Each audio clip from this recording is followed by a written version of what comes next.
안녕하세요. 오늘도 들러주셔서 감사합니다. 새벽에 들려주는 옛 이야기 시작하겠습니다. 무안면 송정리 김시종가. 학문과 도리를 자랑하던 그 집안은 김진사와 그의 아내, 그리고 5살 아들 도혁이 살고 있었다. 그러던 어느 겨울, 아내가 병을 앓다 세상을 떠났다.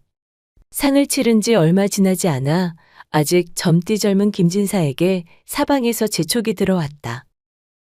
진사나리, 아이가 너무 어립니다. 새어미를 들이셔야지요. 어찌 홀로 아이를 기르시렵니까? 그래서 말인데, 저 아래 마을에 가난하나 곱고 단정한 처자가 있다더이다. 그리하여 김진사는 혼례를 올렸다. 새 아내의 이름은 연심. 손끝이 야무지고 말수가 적은 여인이었다. 하지만 어린 도혁은 연심을 향해 두 눈을 부릅뜨고 말했다. 저 여인, 제 어미 아니옵니다. 어찌 제 어머니인 양 행세하시나이까? 연심이 조심스레 입을 열었다. 도련님, 제가 친어미는 아니어도 실사옵니다. 제게 말씀도 걸지 마시옵소서. 제 어머니는 이미 저세상 분이시옵니다. 어린 도혁은 고집이 셌고 새어미 연심에게는 날선말로 상처 주기를 서슴지 않았다. 그런 도혁의 모진 말에도 연심은 누구보다 정성스레 그 아이를 돌보았다.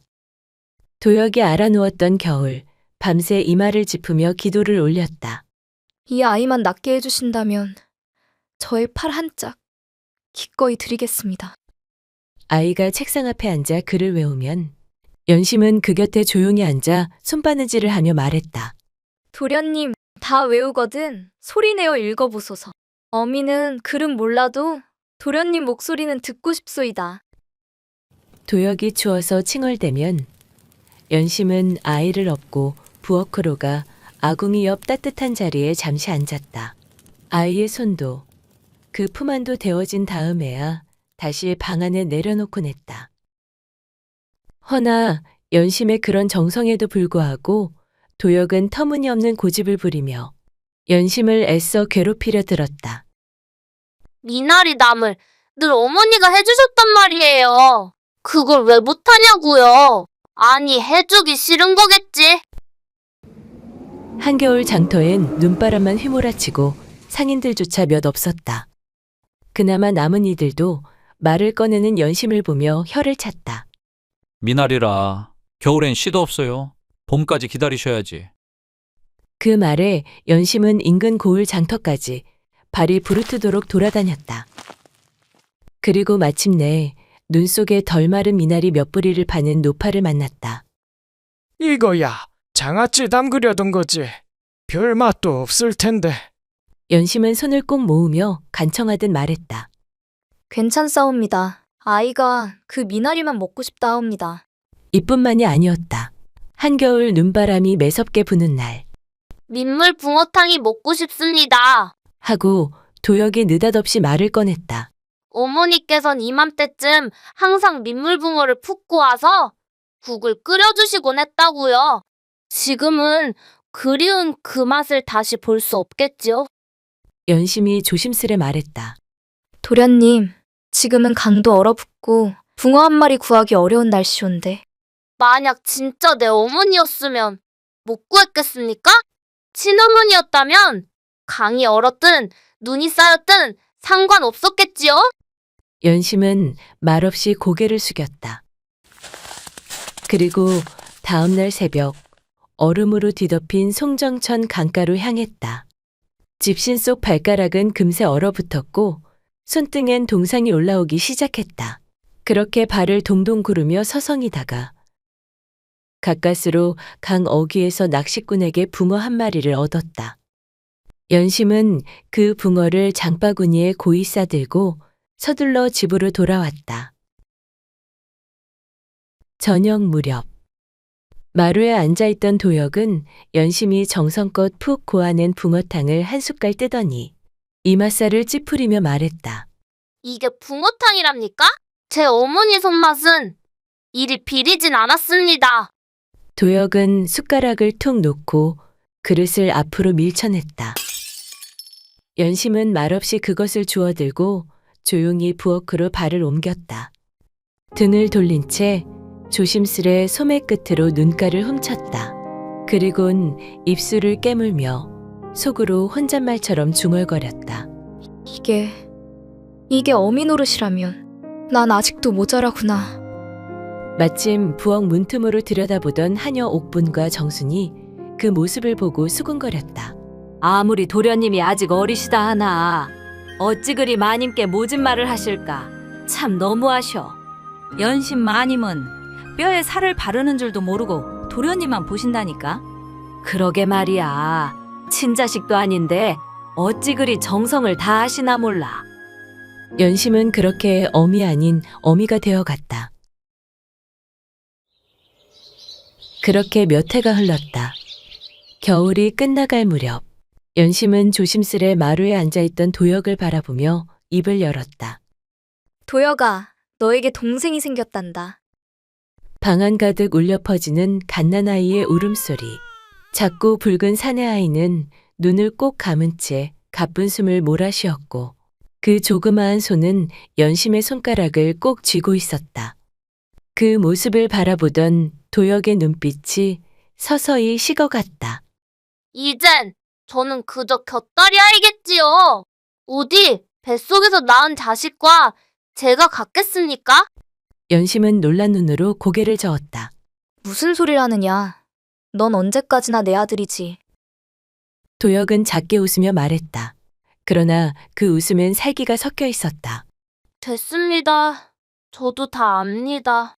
저 아이만 없었으면 어머니는 예전처럼 저만 바라보셨을 텐데 말입니다.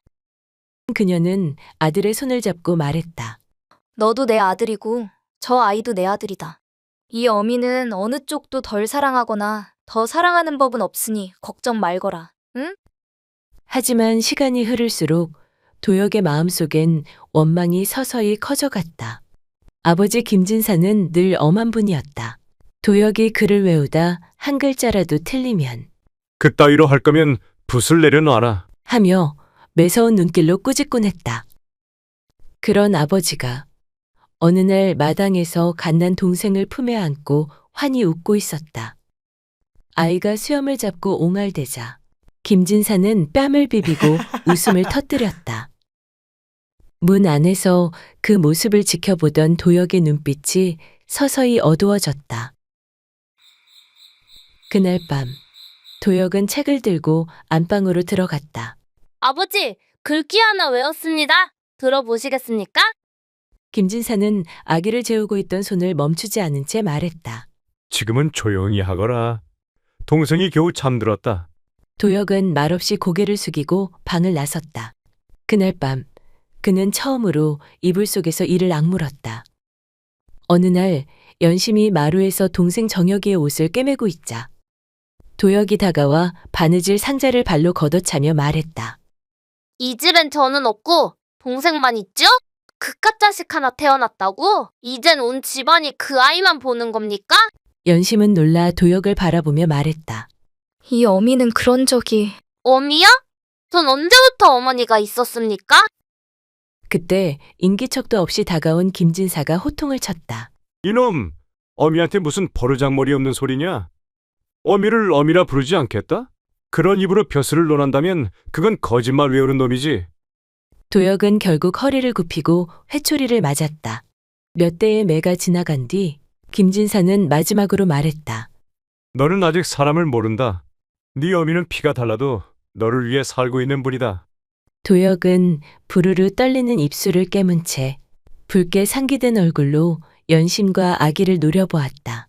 쟤만 사라지면 다시 나만 바라보실 거야.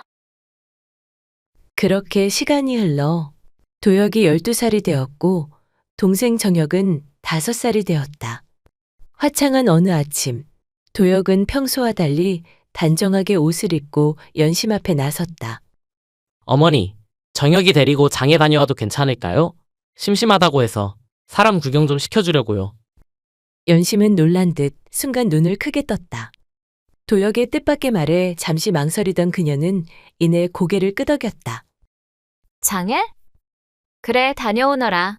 호격길에서 울거든 꼭 안아주고. 무슨 일이 있어도 손은 꼭 잡고 다녀야 한다. 예, 염려 마십시오. 도역은 동생 정혁의 손을 잡고 대문을 나섰다. 그 모습을 바라보던 연심의 입가에 처음으로 잔잔한 미소가 번졌다. 늘 동생을 거들떠보지도 않던 도역이었기에 그 낯선 모습이 더욱 뭉클하게 다가왔다. 늦었지만 이제야 정이 드는 모양이구나. 장터는 5일장 날이라 사람들로 북적였다. 채소를 담은 광주리, 두부를 나르는 상인들, 떡을 파는 노파들, 왁자지껄한 장터 소음 속에서 정혁은 도역의 손을 꼭 잡고 있었다. 도역은 조용히 말했다. 정혁아, 여기서 잠깐 기다려라. 형이 저기 가서 너 좋아하는 엿 하나 사올 테니까. 정혁은 해맑게 웃으며 고개를 끄덕였다. 응, 형아. 그러나 도역은 엿가게로 향하지 않았다. 그는 곧장 시장 반대편 골목으로 돌아 정혁이 찾지 못하게 사람들 사이로 몸을 감췄다. 정혁은 한참을 기다리다 형이 사라졌다는 걸 깨달았다. 형아, 어딨어? 나 너무 무서워. 형아. 애타게 형을 찾는 아이의 목소리는 장터의 소음에 묻혔고 그 작은 몸뚱이는 사람들의 다리 사이에 섞여 더 이상 보이지 않게 되었다. 해가 뉘엿뉘엿 저물 무렵 도역은 혼자 집으로 돌아왔다. 옷소매엔 흙이 묻어 있었고 손엔 아무것도 들리지 않았다. 연심이 문 앞에서 달려나왔다. 도혁아, 정혁이는? 네 동생은 어쩌고 혼자 들어오느냐? 도역은 고개를 숙이며 입술을 깨물었다. 뒷산 쪽 오솔길에서 잠깐 눈을 돌린 사이에 정혁이가 사라졌습니다. 아무리 찾아도 보이지 않아서 결국 혼자 집으로 돌아올 수밖에 없었습니다. 도역은 눈 하나 깜빡이지 않은 채 그저 담담한 얼굴로 거짓말을 이어갔다. 그 순간 연심의 손끝에 힘이 풀렸다. 들고 있던 물동이가 돌바닥에 부딪혀 산산이 부서졌다. 어디로 갔단 말이냐? 정혁아. 그 밤 연심은 초를 들고 산을 올랐고 그 다음 날은 강가를 헤맸으며 그 다음 날은 장터를 뒤졌다. 하지만 정혁은 다시는 돌아오지 않았다. 연심은 시간이 흘러도 항상 문 밖에서 아이 이름을 중얼거리며 울었다. 하지만 도역이 볼까 두려워 연심은 몰래 눈물을 삼켰다. 도역은 그런 연심을 지켜보며 차가운 웃음을 흘렸다. 벌써 죽었는지도 모를 아이를 대체 몇 해를 찾아다니는 건지. 그렇게 세월이 흘러 연심은 주름이 늘어난 중년의 어머니가 되었고 도역은 장성에 장가를 들게 되었다. 들어온 며느리는 욕심 많고 성질 고약하기로 이웃 고을에까지 소문이 자자한 여인이었다. 살림살이 하나 들여놓을 땐 금을 받고 종 하나 부릴 땐 3명을 갈아치운다더라. 연신마님이 걱정이야. 저리 지독한 며느리를 얻었으니. 그런 소문에도 연심은 조용히 그 모습을 지켜보며 그저 도역이 편안히 살기만을 바랐다. 도역이 혼이 난 지 얼마 지나지 않아 김진사는 한양을 오가던 길에 뜻하지 않은 사고를 당해 세상을 떠나고 말았다. 장례를 마치고 상복을 벗기도 전에 안채에서는 낮고 싸늘한 며느리의 목소리가 흘러나왔다. 이 집은 이제 제가 안주인입니다. 후처셨다는 분이 안방 지키고 있는 건 안 될 말이겠지요? 하녀들이 듣는 앞에서 연심을 향한 멸시가 서슴없이 뿜어져 나왔다. 밥만 축내는 늙은이 꼴배기 싫어 죽겠네. 눈치가 있으면 알아서 나갈 것이지. 누가 좋아한다고 저러고 있나 몰라. 옆방에서 들려오는 며느리의 모진 말에 연심은 말없이 고개만 떨군 채 고요히 눈물을 흘렸다. 김진사가 살아계셨을 땐 감히 들을 수 없었던 말들이었다. 하지만 이젠 그 누구도 그녀를 막아주는 이 없었다. 어느 날 밤, 도혁이 방 안에서 글을 펼치고 있을 때였다. 안채의 문이 조용히 열리고 며느리가 조심스레 안으로 들어섰다. 서방님, 잠시 드릴 말씀이 있어 들렀습니다. 무슨 일인가? 며느리는 방 안으로 들어와 문을 조용히 닫으며 나직한 목소리로 속삭였다. 어머님 말입니다. 오늘 낮에 안방 장롱에서 뭔가를 꺼내 조용히 뒤편 헛간에 숨기는 걸 제가 보았습니다. 도혁의 손이 멈췄다. 어머님이 무엇을? 확실하진 않지만 아버님 유품이 아닌가 싶습니다. 아버님이 평소 늘 곁에 두시던 상자였으니까요. 설마 그럴 리가. 그러자 며느리는 고개를 숙이며 말을 이었다. 저도 아니라고 믿고 싶습니다. 허나 후처셨지 않습니까? 혹여나 잃어버린 아들을 찾기라도 하셔서 그 아이에게 유산을 모두 넘기시겠다고 하신다면 저희는 어찌해야 하겠습니까? 아무렴 서방님보다는 핏줄이 더 당기는 법이지요. 그 말에 도혁의 눈빛이 흔들리는 걸 본 며느리는 조용히 쐐기를 박았다. 차라리 지금 정리를 하시는 것이 우리 집안을 지키는 길일지도 모르겠습니다. 며칠째 말이 없던 도혁이 마당에 나와 연심을 불렀다. 도혁은 잠시 그녀를 바라보다가 싸늘한 얼굴로 입을 열었다. 이 집에 더는 계실 이유가 없으니 짐을 싸서 나가시지요. 연심은 순간 그 말뜻을 이해하지 못한 채 되물었다. 그게 무슨 말이냐, 도혁아. 이제 아버님도 돌아가셨고 어머니라 불러야 할 분도 아니니 이제는 서로 인연을 끊는 것이 옳지 않겠습니까? 연심은 서서히 떨리는 손으로 앞치마를 움켜쥐었다. 내가 무슨 잘못을 하였느냐. 네 밥상을 놓친 적도 없고 네 젖을 먹인 건 아니라 해도 손에 물집이 터지도록 너를 키워온 사람이다. 도혁은 시선을 피하지 않은 채 더욱 차갑게 말했다. 생색은 그만 내시지요. 전 어머니께 그렇게 해달라고 한 적 없습니다. 하지만 지금 보니 알겠네요. 그 모든 친절이 결국 아버지 재산 때문이었겠지요.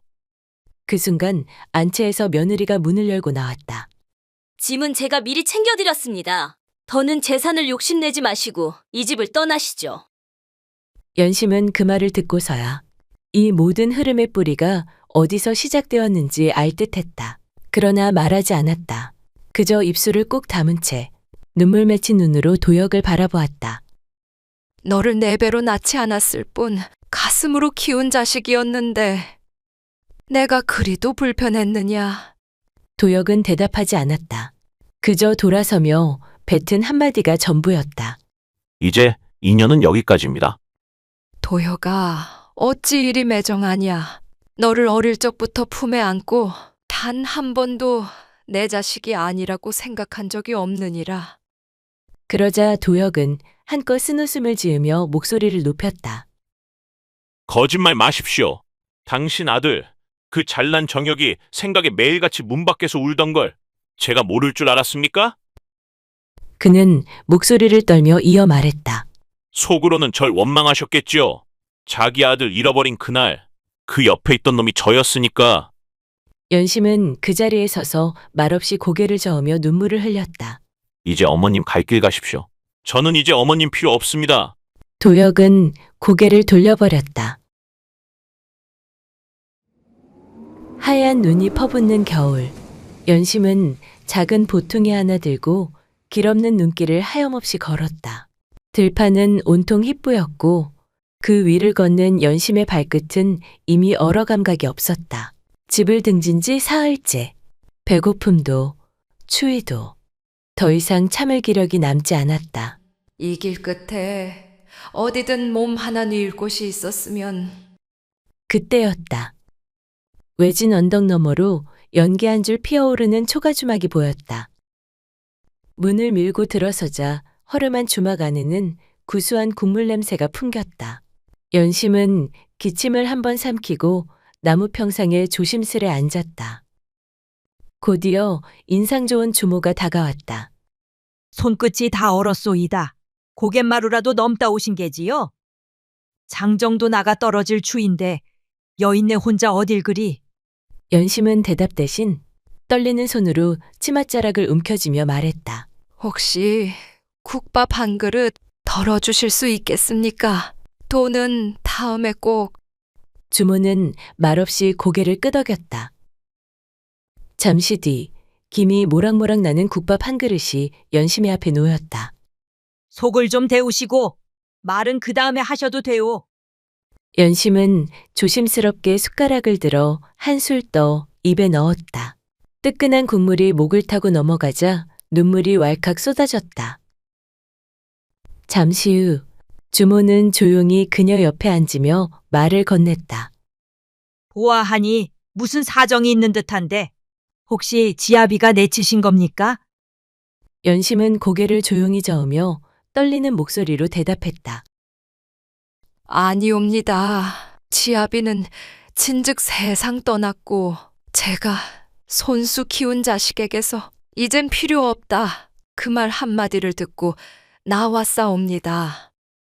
주모는 말없이 그녀를 바라보더니 천천히 손을 내밀었다. 이 집은 크진 않지만 밥 지을 손 하나만 더 있어도 든든한 집이요. 갈 곳이 없으시다면 여기 머무시오. 연심은 말없이 고개를 끄덕였다. 감사하옵니다. 뭐라도 시켜만 주시면 다 하겠습니다. 주막에 머문 지 달포쯤 되었을 무렵 연심은 자주 들르는 손님 하나를 눈여겨보기 시작했다. 수더분한 나무꾼이었다. 등에 짐을 지고 오다가 꼭 점심때쯤 국밥 한 그릇을 먹고 갔다. 예의도 바르고 말투도 곱고 고된 몸을 이끌고도 사람을 밝게 보는 총각이었다. 어느 날 나무꾼이 국밥을 다 먹고 나가려 할 때 연심은 무심코 그의 옷깃을 털어주다가 귀 뒤편에 난 엄지손톱만한 점 하나를 보게 되었다. 그 순간 가슴 한쪽이 철렁 내려앉았다. 우리 정혁이도 저 자리에 저만한 점이 있었는데. 하지만 고개를 저으며 마음을 눌렀다. 아니다. 우연이겠지. 이 세상에 점 하나 겹친다 해서. 며칠 뒤 나무꾼이 늦게 주막에 들러 장작짐을 벗고 앉았다. 연심은 그에게 따뜻한 숭늉 한 잔을 내주며 말했다. 총각은 말솜씨도 곱고 마음씨도 곱구먼. 내 자식이 살아있었으면 자네 같은 사람이 되었을까 싶다. 그 말에 나무꾼이 고개를 숙이며 입을 열었다. 어릴 적 길을 잃었더랬습니다. 그때가 겨우 5살 즈음이었지요. 장터에서 형을 따라갔다가 돌아보니 아무도 없었습니다. 연심의 손이 덜덜 떨렸다. 한참을 숨을 고르다 조심스레 물었다. 그때 입고 있던 옷 같은 건 혹시 남아있느냐? 그 옛날 잃어버릴 때 입고 있었던 위쪽 오리 하나가 있사옵니다. 소매자락에 붉은 꽃이 곱게 수놓아져 있었지요. 혹시라도 그 자수가 어미를 찾는 길이 될까 하여 이리저리 떠돌면서도 품에 안고 살아왔습니다. 그 순간 연심은 그 자리에 털썩 주저앉고 말았다. 세상에, 내 새끼 정여가 네가 살아있었구나. 연심의 목소리는 떨리고 갈라졌다. 나무꾼은 놀란 눈으로 그녀를 바라보았다.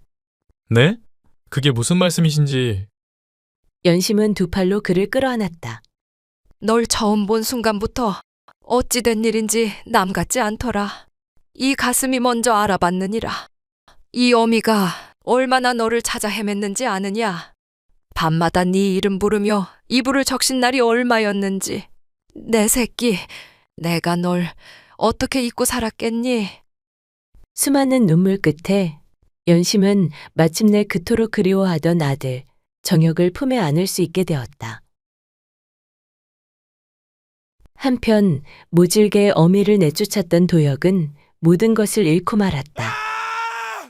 사실 그토록 연심을 내치려 들던 며느리에겐 처음부터 흑심이 따로 있었던 것이다. 재산을 모두 손에 쥔 그 여인은 슬그머니 외간 남자와 손을 잡고 살림을 몽땅 챙겨 도망쳐버렸다. 김진사 댁은 더 이상 도혁의 것도 누구의 것도 아니었다.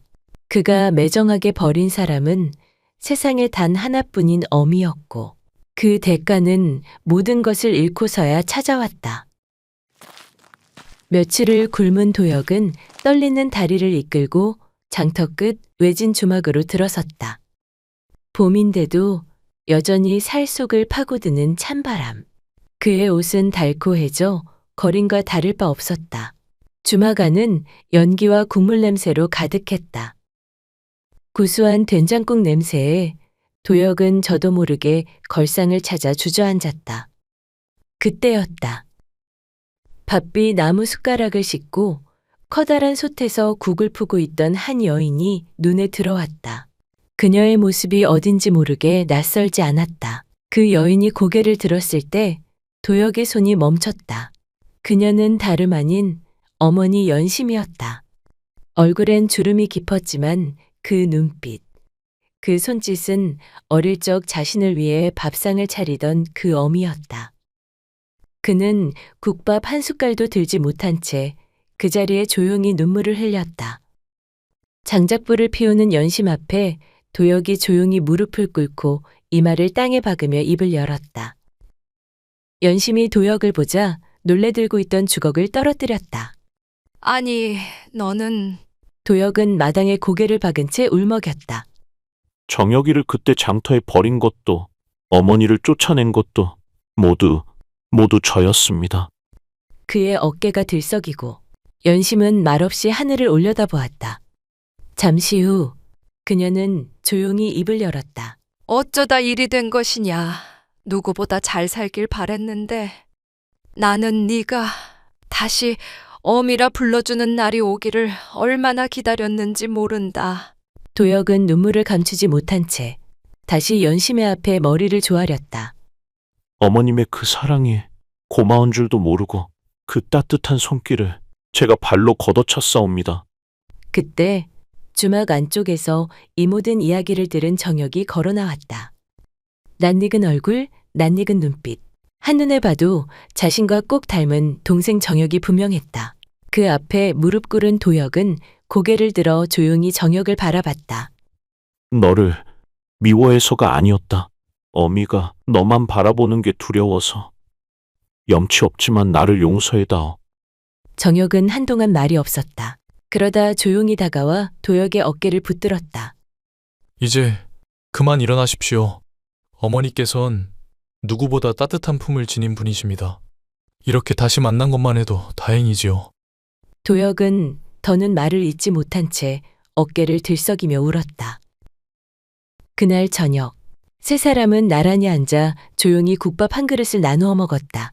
다식은 국밥 속에서 가족이라는 이름이 다시 데워지고 있었다. 그날 이후 도혁은 그동안의 죄를 뉘우치며 못다한 효를 다해 연심을 정성껏 모셨고 정혁은 잃어버린 시간을 대신하듯 어머니 곁을 떠나지 않았다. 비록 상처 많은 세월이었으나 세 사람은 마침내 같은 밥상에 둘러앉아 가족이라는 이름으로 다시 살아갔다.